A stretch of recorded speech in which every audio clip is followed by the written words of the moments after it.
Hey, it's Gilbite here, and on this quick video, hopefully quick, I want to show you how to fix an extension cord, primarily the end. And I have a 100-foot commercial extension cord that I've used for a long time, and I was pulling on it and managed to break the ground plug off. And I looked and priced some new ones. We're looking at 70 plus bucks. This is 100-foot 12 gauge. So instead, I got a new end. And what we're going to do is I'm going to show you how to replace them. It's really easy, and this is like $5. So rather than replacing a cord, you can easily just put a new end on it. When you get an end, make sure it's going to fit the cord that you have. This one happens to look like it should fit well, and this happens to be 15 amp 125 volt, which is sufficient for my needs. So first thing we're going to do is we're going to cut the cord. Oh man, I don't like doing this. It hurts. I've had this a long time, but it's gone. So cut the cord. Now in this one, this is a pretty, like I said, this is a commercial one, and you got to separate these wires on this one, so it's a little different than if you have like one of the round ones that just have a insulator around 3 wires that are individually insulated. And one other thing I just realized on this is that it is not color coded. So you've got a ground and you've got a white and a black wire. The green is your ground, and I'm pretty sure that's this one. Then you'll have a white, which is neutral, and a black, which is your power or hot. And this is not labeled,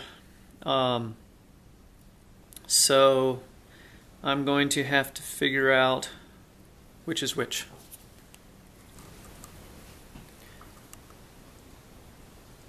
So what you got to do is have on this particular one, all right, it actually comes in, it'll break into 2 pieces, and you have to put this piece on first.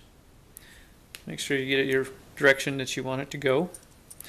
In this case, I have marked the black wire with the little black mark, and on here, so it'll actually technically be like so.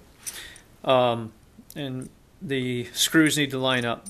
Alright, so you slide that on first with this particular one. Some will have it'll open and you close it and clamp it.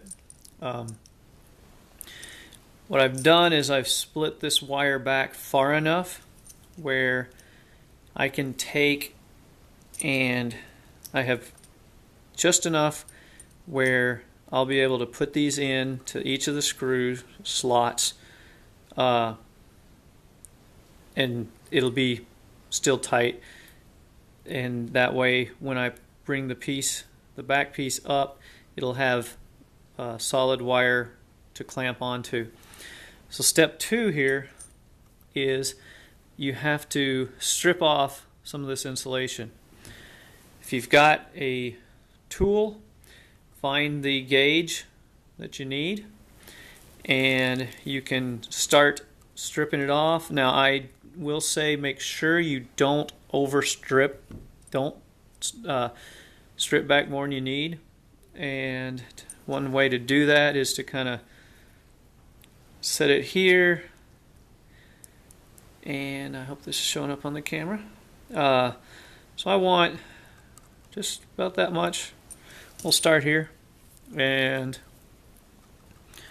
in this case I believe 12 should do it. Put it on, don't knock the camera over. And this is an old wire, and it's pretty tough. The insulation's pretty tough. There we go. There, and don't knock the wire. Camera. Okay, so there we go. That piece has been stripped off, and let's see, this is the white, so it'll go actually here, and as you can see, it should poke in there perfectly, just like so. So that is a good length. If I need to separate these more, I can, but I don't need to yet. So I want to make sure I get the like I said, keep them as short as you can. Only as long, strip only the amount you need. The reason for that is you don't want to these touch. Positive, negative, boom, you're going to get a nice spark. So you don't want it arcing inside of your end. That will not do you well. So let me bore you with one more cut, like so.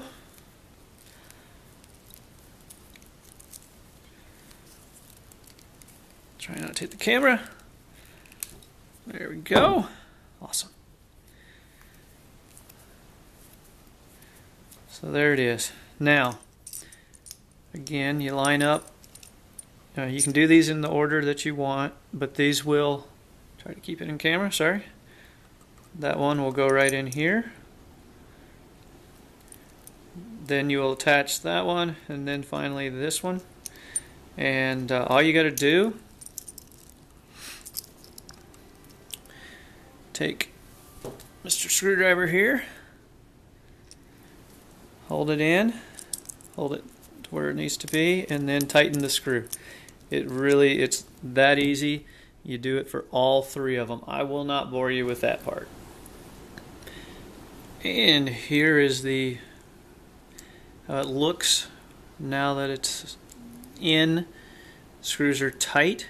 You'll see that the wiring is right up to it, the insulation right up to the metal piece. That way I don't have to worry about these touching. It will not happen. They're tight. Make sure your screws are tight. Don't strip them, but make sure they're tight. Make sure there's no metal showing here, and you're good. Now I take, while on the camera preferably, slide the end up. Again, I lined up those pieces. It'll slide in like so. I will take a screwdriver, tighten these, and there's really not much to these.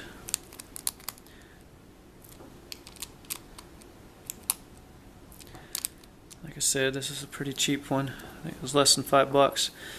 Now I clamp it.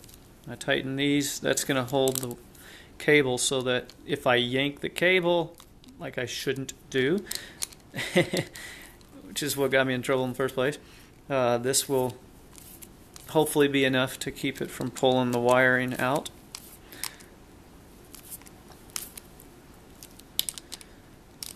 And just get that in there decently tight.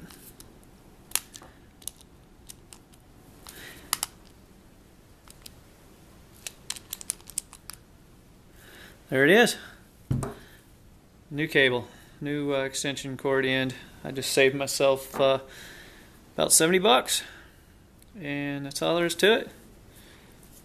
So now I will test it, and if it blows a fuse, I know I did something wrong. So, so that's it. That's it, guys. That's all you got to do. It's not hard. Don't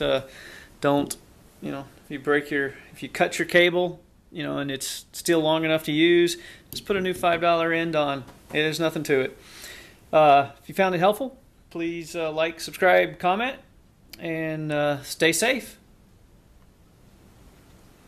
And one piece of advice, make sure it's not plugged in on the other end. And this one, it's obviously can't be, but if you're working on the other end, which you can do, make sure this end isn't plugged in.